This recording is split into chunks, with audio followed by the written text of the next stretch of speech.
मुस्कुराओ। इतना तो करना स्वामी,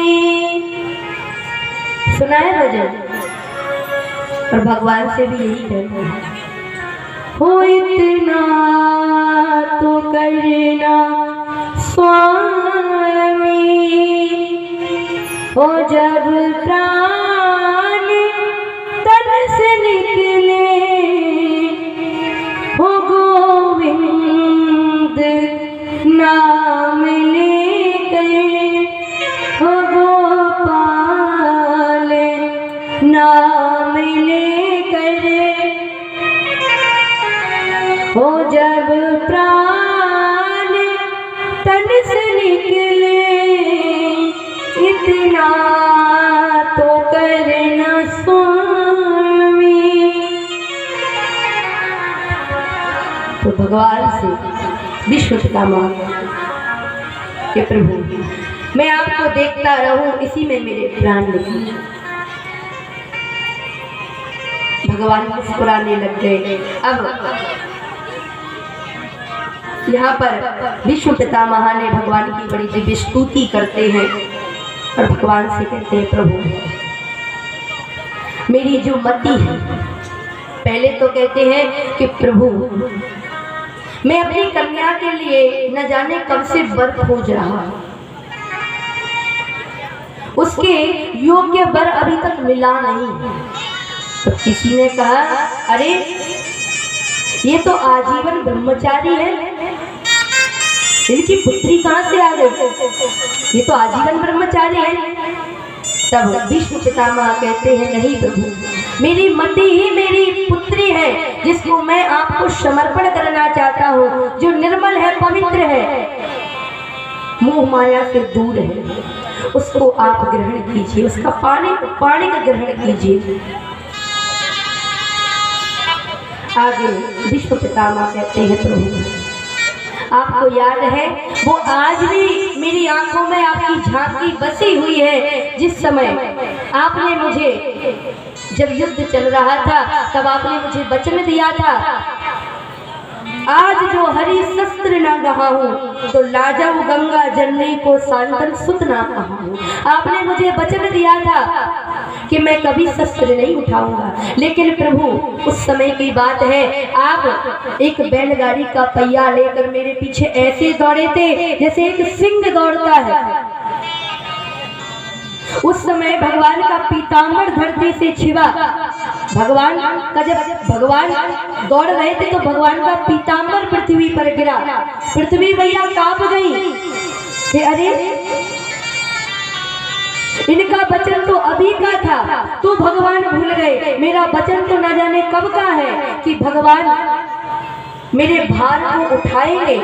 जब भगवान वो वचन भूल सकते हैं तो भगवान तो मेरा वचन पुराना है, ना जाने कब के भूल गए होंगे। तब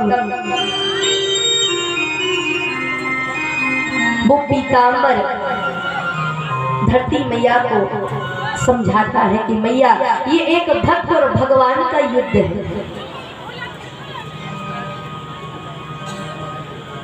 अब विष्णु पितामह के प्राणों के निकलने का समय हुआ तो आज पूरी सृष्टि पर आज पंछी ही नहीं है,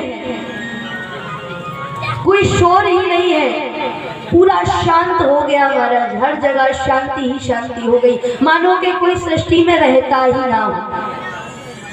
अब भीष्म पितामह के प्राण निकले, वो ज्योति निकलकर भगवान के हृदय में वास कर गई। इसके बाद में भगवान भीष्म पितामह का अंतिम संस्कार करके द्वारिकापुरी आए। द्वारिकापुरी में सभी से मिले और पुनः हस्तिनापुर में गए।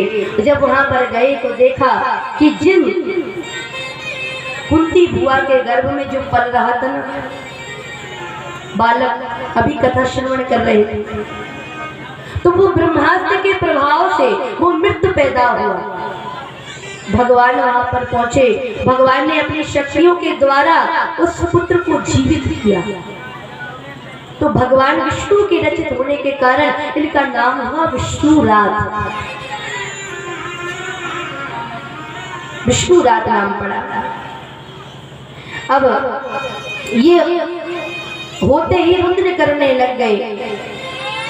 इनका नामकरण संस्कार किया गया, फलादेश किया गया, लेकिन संतों ने बता दिया था कि इनको संतों का श्राप लगेगा, संतों के श्राप से इनको तक्षक नाग डसेगा। लेकिन ये भी कह दिया था कि इनका कल्याण करने के लिए श्री सुखदेव जी महाराज स्वयं आएंगे। अब बता दिया महाराज। अब ये चारों ओर देखकर रो रहे थे क्योंकि इनको प्रभु दिखाई नहीं दे रहे थे, क्योंकि उस समय प्रभु कुंती बुआ के गर्भ में थे तो दर्शन हो गए। अब भगवान दिखाई नहीं दिए, चारों तरफ देखकर रुद्र करने लग गए। तब भगवान ने इनको चतुर्भुज रूप में दर्शन दिए और यहाँ वहां देखने के कारण इनका नाम हुआ परीक्षित। बोलिए श्री परीक्षित जी महाराज की। अब परीक्षित जी महाराज का भी आगमन हुआ। अब आगे विदुर जी का भी आगमन हुआ है। अब समय के अनुसार देखते हुए थोड़ी कथा आगे चलते हैं। परीक्षित जी महाराज बड़े हुए, इनका विवाह उत्तरा जी की पुत्री इरावती जी के साथ में हुआ। जन्मेजय 4 पुत्र हुए। और जब इनको पता चला कि हमारे नगर में कलयुग का प्रभाव होने लगा है, तब कलयुग पर दिग्विजय पाने के लिए निकल पड़े। तो यहीं पर शौनक जी ने प्रश्न कर दिया, गुरुदेव